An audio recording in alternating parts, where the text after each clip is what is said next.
Hello hi everyone, हम स्वागत करते हैं आपको अपने YouTube channel math vision bye Pradeep sir. आज हम लोग बात करेंगे सीटेट के कुछ इंपॉर्टेंट क्वेश्चंस के बारे में जो कि पेपर में बार बार पूछता है। इस वीडियो को देखने के बाद आपको 4 से 5 नंबर 100% आ जाएगा इससे। तो पहला क्वेश्चन की हम लोग बात करेंगे कि आत्मा का विज्ञान किसको कहा जाता है। ए दर्शन शास्त्र, बी प्राणी शास्त्र, सी भूगर्भ शास्त्र, डी मनोवैज्ञानिक को। तो इसका जो सही आंसर होगा वो होगा ऑप्शन नंबर डी, मनोविज्ञान को। किसको कहा जाता है? मनोविज्ञान को क्या कहा जाता है? आत्मा का विज्ञान कहा जाता है। अब हम नेक्स्ट क्वेश्चन की बात करेंगे। क्वेश्चन नंबर सेकेंड कि शिक्षा को राष्ट्रीय एकता की स्वतंत्रता सेनानी ने कहा। ए महात्मा गांधी, बी खान अब्दुल गफ्फार खान गांधी, सी मौलाना आज़ाद, डी जवाहरलाल नेहरू। तो जो इसका सही आंसर होगा वो होगा option number D, Jawaharlal Nehru. अब हम नेक्स्ट क्वेश्चन की बात करेंगे।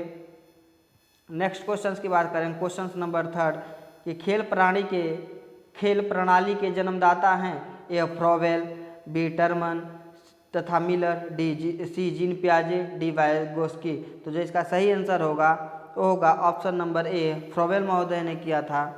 ठीक, अब हम लोग बात करें जीन पियाजे। तो जीन पियाजे की क्या दिया था? संज्ञानात्मक विकास। ठीक, संज्ञानात्मक विकास का सिद्धांत दिया था। किसका दिया था? संज्ञानात्मक विकास का सिद्धांत दिया था। अब वाइगोस्की साहब जो थे ये क्या दिए थे? ये सामाजिक और सांस्कृतिक का सिद्धांत दिए थे। सामाजिक और सांस्कृतिक का सिद्धांत किसने प्रतिपादित किया था? तो ये किए थे वाइगोस्की महोदय ने। अब हम लोग नेक्स्ट क्वेश्चन की बात करेंगे। क्वेश्चन नंबर 4 कि विद्यार्थी शिक्षक में माध्य कैसा संबंध होना चाहिए। यानी कि विद्यार्थी और शिक्षक के मध्य कैसा संबंध होना चाहिए। ए कोई संबंध नहीं होना चाहिए, बी पिता शिशु जैसा होना चाहिए, सी एक शिक्षक के अतिरिक्त कोई और संबंध नहीं होना चाहिए, डी पूर्णतः शिष्य जैसा होना चाहिए। तो जो इसका सही आंसर होगा वो होगा ऑप्शन नंबर बी, यानी कि पिता शिशु जैसा होना चाहिए। यानी कि टीचर और स्टूडेंट के बीच अगर कोई संबंध नहीं रहेगा तो बच्चा कैसे पढ़ेगा। आप भविष्य के टीचर होने वाले हैं, यानी कि हमेशा भी बच्चे को क्या रखना है। सीटेट यही कहता है या हमारे पास एनसीएफ यही कहता है कि बच्चे को हमेशा उसके अकॉर्डिंग ही पढ़ाया जाए। ठीक, अब हम लोग नेक्स्ट क्वेश्चन की बात करेंगे। क्वेश्चन नंबर 5 कि छात्र द्वारा गलत उत्तर देने पर एक अध्यापक को क्या करना चाहिए। ए छात्र को डांटना चाहिए, बी उसको उत्तर देने के लिए बाध्य करना चाहिए, सी छात्र को दंड देना चाहिए, डी छात्र को सही उत्तर बताना चाहिए। तो जो इसका सही आंसर होगा ऑप्शन नंबर डी, छात्र को क्या करना चाहिए? सही उत्तर बताना चाहिए। एनसीएफ ये कहता है कि कभी भी बच्चों को डांटना नहीं है। ठीक, अब कभी भी ये उसको बाध्य नहीं करना है कि नहीं आपको उत्तर देना ही देना है, छात्र को दंडित भी नहीं करना है। यही तो एनसीएफ न्यू एजुकेशन पॉलिसी कह रहा है, नई शिक्षा नीति। यानी कि बच्चे को कभी भी दंडित नहीं करना है। अगर आप बच्चे को दंडित कर देंगे पता लगा कि अगले दिन से क्लास में ही नहीं आएगा। तो इसीलिए आपको क्या करना चाहिए? बच्चे को यानी कि छात्र को सही उत्तर बताना चाहिए। अब नेक्स्ट क्वेश्चन की बात करेंगे। क्वेश्चन नंबर 6 कि बालक के लिए कौन सी विधि से सीखना उपयोगी होता है। ए व्याख्यान विधि, बी प्रदर्शन विधि, सी लेखन विधि, डी उपरोक्त सभी।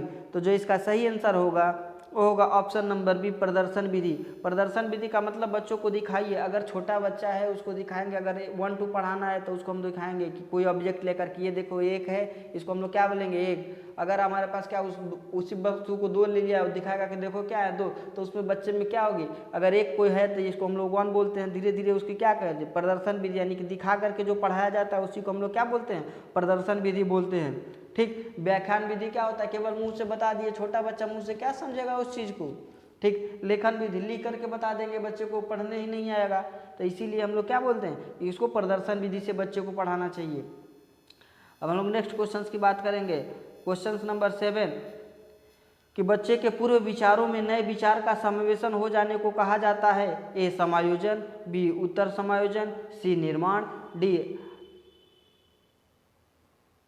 सात्मीकरण।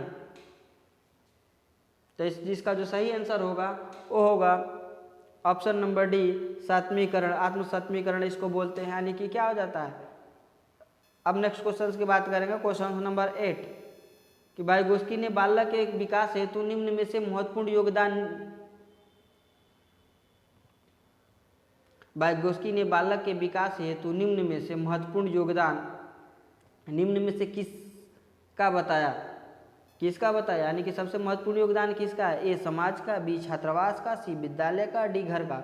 तो जो सही आंसर होगा वो होगा ऑप्शन नंबर ए, यानी कि वाइगोत्स्की साहब ने भी बताए थे कि सामाजिक सांस्कृतिक सिद्धांत, यानी कि वाइगोत्स्की महोदय ने सबसे प्रथम पहले किसको रखा? समाज को रखा है। बच्चा जब समाज से इंटरेक्ट होता है तो क्या होता है? बहुत कुछ सीखता है। बच्चे पहले अपने घर से सीखेगा, उसके जो दादा दादी हैं, उसके परिजन हैं, उसके घर के आस पड़ोस के जो वातावरण मिलेगा, जो लोग होंगे, उनसे बहुत कुछ सीखता है। इसीलिए वाइगोत्स्की महोदय ने क्या बोला था कि सामाजिक सांस्कृतिक विकास ही क्या है सर्वोपरि है। अब हम नेक्स्ट क्वेश्चन की बात करेंगे, क्वेश्चन नंबर 9, यानी कि लॉरेंस कोहलबर्ग ने पूर्व नैतिक अवस्था की आयु सीमा क्या रखा? ए 2 से 4 वर्ष, बी जन्म से 2 वर्ष, सी जन्म से 4 वर्ष, डी बाल्यावस्था से पूर्व किशोरावस्था तक। तो जो इसका सही आंसर होगा वो होगा ऑप्शन नंबर बी, जन्म से 2 वर्ष। लॉरेंस कोहलबर्ग ने पूर्व नैतिक अवस्था को क्या रखा? जन्म से 2 वर्ष तक। अब हम नेक्स्ट क्वेश्चन की बात करेंगे, क्वेश्चन नंबर 10, कि अत्यधिक जटिल समाजीकरण किस अवस्था में पाया जाता है? ए बाल्यावस्था, बी शैशवावस्था से बाल्यावस्था तक, सी ए तथा बी दोनों, डी किशोरावस्था। यानी कि अधिक जटिल समाजीकरण किस अवस्था में पाया जाता है? तो जो सही आंसर होगा इसका डी किशोरावस्था, क्योंकि बच्चे किशोरावस्था में क्या करता है? पूर्ण तरीके से पूरी समाज से इंटरेक्ट हो जाता है, समाज के बारे में सोचने लगता है कि क्या चीज़ें गलत है क्या सही है, इसके बारे में भी उसको क्या हो जाता है? ज्ञान हो जाता है। तभी जटिल समाजीकरण के बारे में वो क्या करेगा? सोचता है। तो ये अवस्था कौन सा है? किशोरावस्था है। अब नेक्स्ट क्वेश्चन की बात करेंगे, क्वेश्चन नंबर 11, कि बी एवं डी तथा स एवं वाज अंतर या भेद न कर पाने वाले छात्र किस अधिगम अशक्तता से पीड़ित हैं? तो ये सही आंसर होगा ए डिसलेक्सिया, बी डिसग्राफिया, सी एफेजिया, डी उपरोक्त में से कोई नहीं। तो जो इसका सही आंसर होगा वो होगा ऑप्शन नंबर ए, यानी डिसलेक्सिया। वो क्या करता है? रीडिंग करने में उसको क्या हो रही है? दिक्कत हो रही है, यानी कि बी को क्या पढ़ रहा है? डी, उसको क्या इमेज उसको अपोजिट दिखाई देता है, ये डिसलेक्सिया का शिकार है। ठीक, अभी बताएंगे आगे चल के, इस पर भी एक वीडियो बनाए हैं कि कौन कौन से हमारे पास क्या होता है? अशक्त, अधिगम अशक्त होता है, डिसलेक्सिया क्या होता है, डिसग्राफिया, एफेजिया, सब पढ़ाए हैं। अब नेक्स्ट क्वेश्चन की बात करेंगे, क्वेश्चन नंबर 12, कि बालक के समाजीकरण की प्रक्रिया कब से प्रारंभ हो जाती है? यानी कि बालक के समाजीकरण की प्रक्रिया कब से प्रारंभ हो जाती है? ए बाल्यावस्था में, बी किशोरावस्था में, सी पूर्व किशोरावस्था में, डी जन्म से। तो जो इसका सही आंसर होगा वो होगा ऑप्शन नंबर डी, यानी कि जन्म से। बालक के समाजीकरण की प्रक्रिया कब से आरंभ हो जाती है? जन्म से। बच्चा जैसे ही जन्म से छोटा होता है वो धीरे धीरे चलना करेगा, समाज उसको, समाज से ही ये चीज़ें सीखने को मिलता है, क्या चीज़ें गलत है क्या सही है। तो जैसे जैसे बच्चा ग्रोथ करता है, बढ़ते जाता है, उसकी सामाजिकरण भी क्या होती है? बढ़ने लगती है। अब हम लोग नेक्स्ट क्वेश्चन की बात करेंगे, क्वेश्चन नंबर 13, क्या वातावरण व्यक्ति विभिन्नता का एक कारण है? ए निश्चित नहीं, बी हाँ, सी नहीं, डी उपरोक्त में से कोई नहीं। तो जो इसका सही आंसर होगा वो क्या होगा? ऑप्शन नंबर बी हाँ। क्या वातावरण व्यक्ति का विभिन्नता का एक कारण? अगर अच्छे वातावरण न मिले, अगर बच्चे से कोई बात न करे तो बच्चा क्या होगा? अपने आप में ही सीमित रह जाएगा। और बच्चे को जैसे ही सामाजिक वातावरण मिलता है, यानी कि बच्चे कहीं खेलने जाएगा तो वहाँ से कुछ बच्चों से सीखेगा, अगर घर परिवार में उसके दादा दादी हैं तो उससे कुछ सीखेगा, बाहर के लोग से इंटरेक्ट करके कुछ सीखेगा। तो वातावरण का बहुत ही बड़ा इंपॉर्टेंट होता है व्यक्ति की विभिन्नता का। अब हम लोग नेक्स्ट क्वेश्चन की बात करेंगे, क्वेश्चन नंबर 14, कि संवेग निम्न में से किसका एक महत्वपूर्ण तत्व है?